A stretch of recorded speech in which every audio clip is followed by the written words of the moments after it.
can tell we're speaking in a church because everybody's afraid to sit up front. First of all, I'd like to thank the MLK Committee for inviting me to address you this evening. You know, not only is this such an important weekend all around, but the fact that it gives us an opportunity to address some issues that sometimes we don't always address.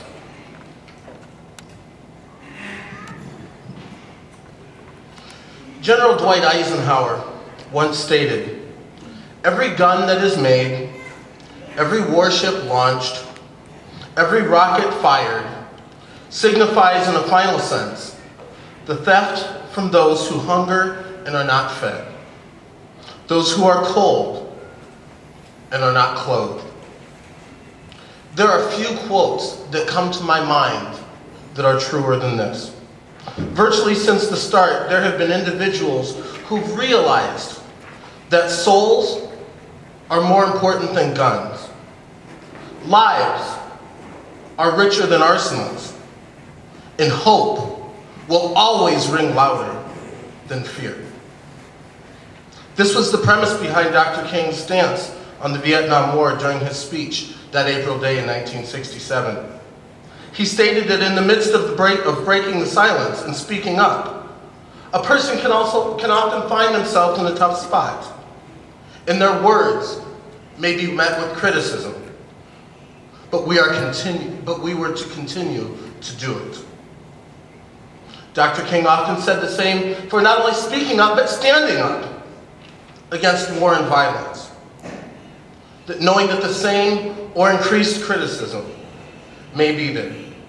He stated it very clearly on that April day, as you've heard by our Denfeld students, that it was time. For many years, we've gathered to celebrate the legacy of Dr. King and continue to vow his mission of hope and peace and equality. We have gathered to remind ourselves that peace accomplishes much more than war. One of the cornerstones of what Dr. King spoke of was for people of all origins to be able to live in respect for one another and appreciate one another despite their differences. But as we know, peace is not always a reality, and celebrating peace is not always possible. For many years, we as a nation have been involved in a war. We have focused billions of dollars on fighting and sending money overseas to rebuild that which we have destroyed.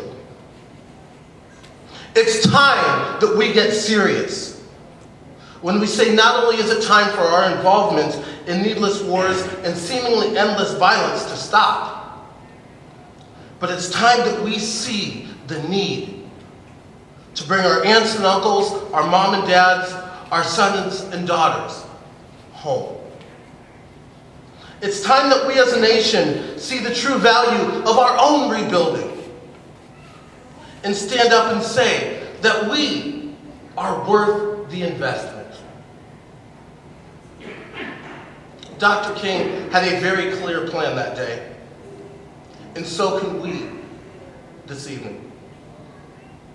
As we've heard, Dr. King knew that America would never invest the necessary funds or energy for rehabilitation of its poor. He knew and believed this to the nth degree, to the point that he very boldly said, "I am compelled to see war as the enemy to the poor."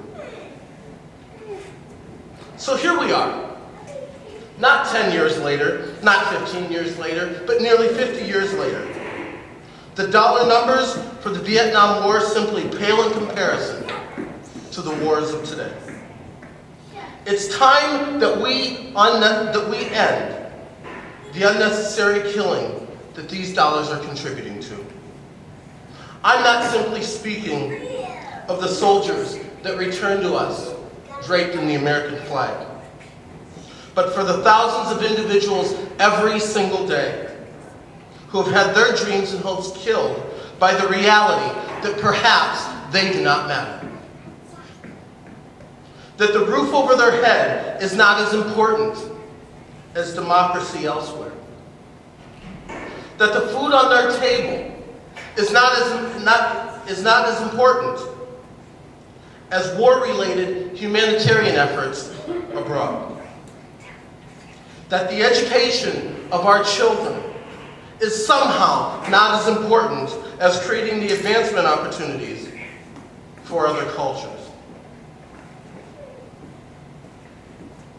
It's time that our collective calling should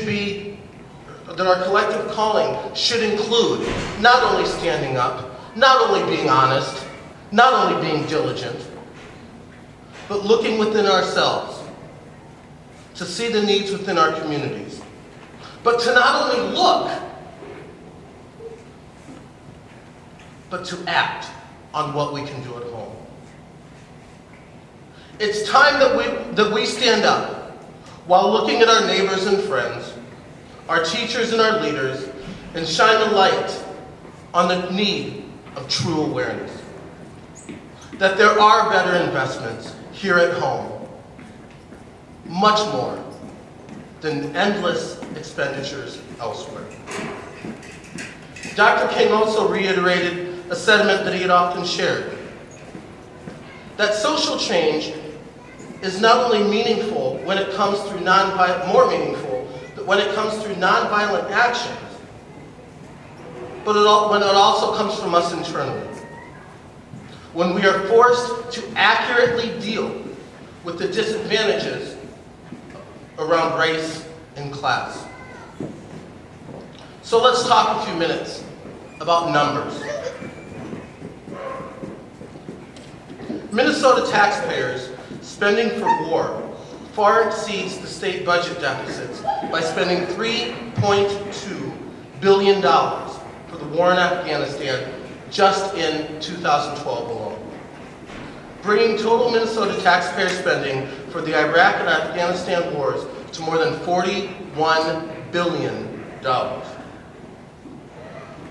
The result has been that many towns, cities, and rural communities throughout the state are managing austerity budgets. They're laying off police, they're laying off firefighters and teachers, and cutting essential services in response to the cuts in state aid, and federal cuts to programs such as community development block grants. It's time that we ask our elected officials to support a better balance in its approach to national security, and demand that this approach includes economic, social, environmental needs, and some of the most critical needs in our communities. Every single one of us in this room knows of individuals and entities that have suffered as a result of less funds being available to our communities. Whether it's a cut in block grants that so many of our agencies depend on, our schools that simply do not have enough funds to adequately educate the needs of all of our students, or the after-school programs that are often the anchor for many of our youth. Perhaps it is the roof over the heads of our homeless, or meals for our hungry. It's time that we stand up and fight and bring every single one of those last dollars home. Every single one of us in this room knows of a person that needs to be lifted up. They are the ones who work 60 and 70 hours a week just to survive. They do not have retirement accounts or even checking accounts with a 3-digit balance. They are often the parents who give all that they can to provide the best for their children day and night. Some can be seen walking 4 or 5 miles on a cold winter day because they are determined to not miss their child's concert at school. But many times, they are told that they are not doing enough. And there is nothing that anyone can do to help because there are no funds. It's time that we stand up with those parents and their families and say, we stand with you because we understand that you and your children are our future. Every single one of us in this room knows a veteran who has served this country and risked their life for you and me, our community, and our country. They boldly stood up to keep us safe and answer a call. But we see many of these veterans today unemployed, suffering a multitude of illnesses, homeless, and lacking benefit support. In some cases, they are told that there is no funds to assist them, and at times have literally been told that they must possess next to nothing in possessions or finances to qualify for help. In my opinion, and this is just my opinion, the fact that you have risked all that you have and put all on the line certainly should tell me that you qualify. It's time for all of us to stand up and fight and to say we need to bring these dollars home because we need to support our soldiers, past and present. I would invite you to visit the Minnesota Armed Spending Alternatives Project website. It's posted in your program, or it's listed in your program. In it you will find many more of the realities than I am able to speak on and give justice to this evening. In it you will find the history, you'll find the background and facts regarding the true spending associated with war. You can also view the resolution that has been passed by many governing bodies in this state, including our own Duluth City Council. Before we leave this place, allow me to challenge you. After you read these statistics and information, as I assume that most of you will do online, shut down your computer. Go outside and stand outside of your front door and look around our community. Think about the number of homeless that could perhaps be housed, or how many could be warmed from the same amount of electricity that you use to do your research. Think about it as you drive past places like Lighthouse. Don't look at the youth and wonder what they might be up to, but look at them and wonder how we can invest in them and what they could be.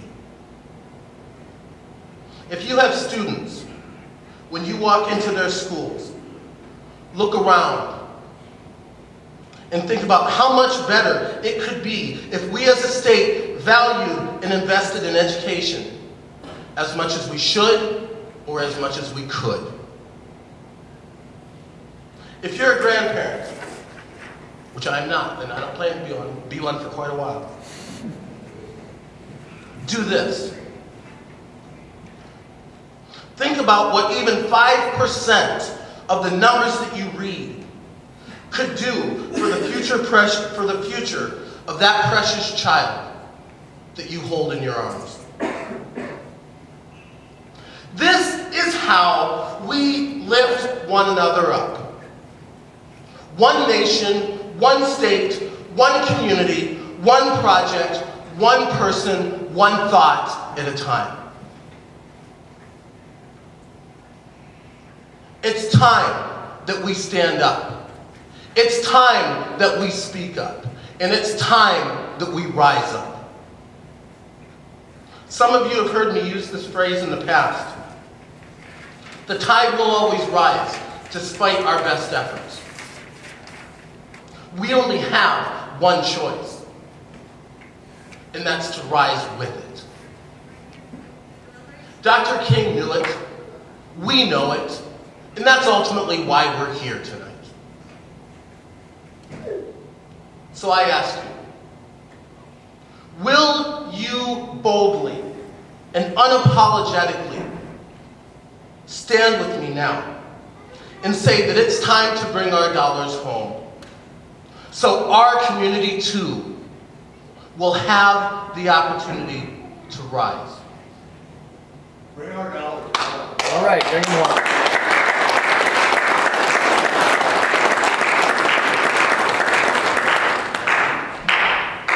Thank you. God bless you and bless all of us as together we move this mission forward.